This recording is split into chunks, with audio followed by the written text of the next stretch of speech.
علیہ رسول اللہ صلی اللہ علیہ وآلہ وسلم، تمام نوجوانوں، میرے بھائیوں اور بہنوں، السلام علیکم ورحمۃ اللہ۔ جو پیغام ہم لے کے تمام کالجز اور یونیورسٹیز میں چلے تھے کہ مغرب جو آپ کو تقسیم کر رہا ہے، جو آپ کو ڈیوائیڈ اینڈ رول کی پالیسی پر آپ لوگوں کو شکست دینے کی کوشش کر رہا ہے، تو اس کا وہ 1 پوائنٹ ایجنڈا ہے، وہ فاقہ کش کے موت سے ڈرتا نہیں ذرا، روح محمد اس کے بدن سے نکال دو۔ تو آج میں نے جب ساری زندگی حضرت اقبال رحمۃ اللہ علیہ کو اگر کچھ سمجھنے کی کوشش کی، اور آیاز میں کویشچن کہ حضرت آپ مجھے ایک جملے میں بتا دیجئے کہ امت کا جو بکھرا ہوا شیرازہ ہے اسے کس طرح ایک پلیٹ فارم پہ اکٹھا کیا جا سکتا ہے، تو مجھے وہ ایک لائن میں جو جواب ملتا ہے وہ یہ ملتا ہے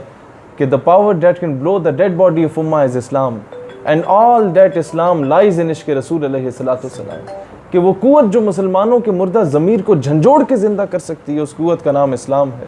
اور سارے کا سارا اسلام اگر کچھ ہے تو فقط عشق رسول علیہ الصلوۃ والسلام ہے۔ ہم سے ابھی آپ بہتر جانتے ہیں کہ ہمارے پاس تمام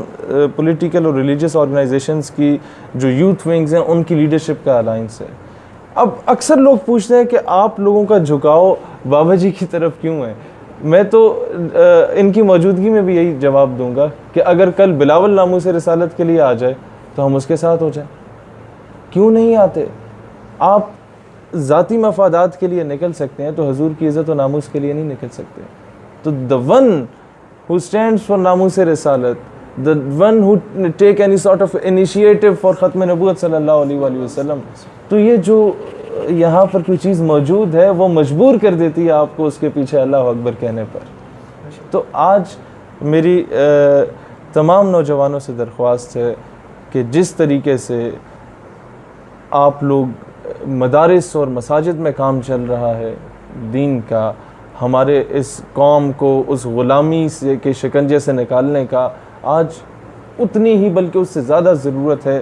تعلیمی اداروں میں، کالجز اور یونیورسٹیز میں جا کے اسلام اور پاکستان کا پیغام دینا اور نظریہ پاکستان کا دفاع کرنا۔ یہ پروفیسر ہود بائے ٹائپ کے یا جتنے آسمہ جہانگیر کی ناجائز اولادیں، ایسے لوگوں کا کاؤنٹر نیریٹو ہم لوگوں نے دینا ہے،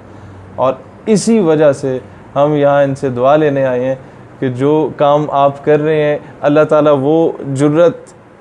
ہمت، استقامت ہم لوگوں کو بھی عطا کرے کہ 150 پونے 200 دن جیل میں رہنے کے بعد بھی وہی تر و تازہ چہرہ، وہی جذبہ، وہی حوصلہ بلند، اللہ تعالیٰ ہمیں بھی ایسا ثابت قدمی عطا کرے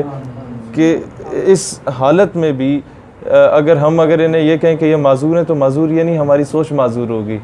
اللہ تعالیٰ نے ان سے جو کام لیا ہے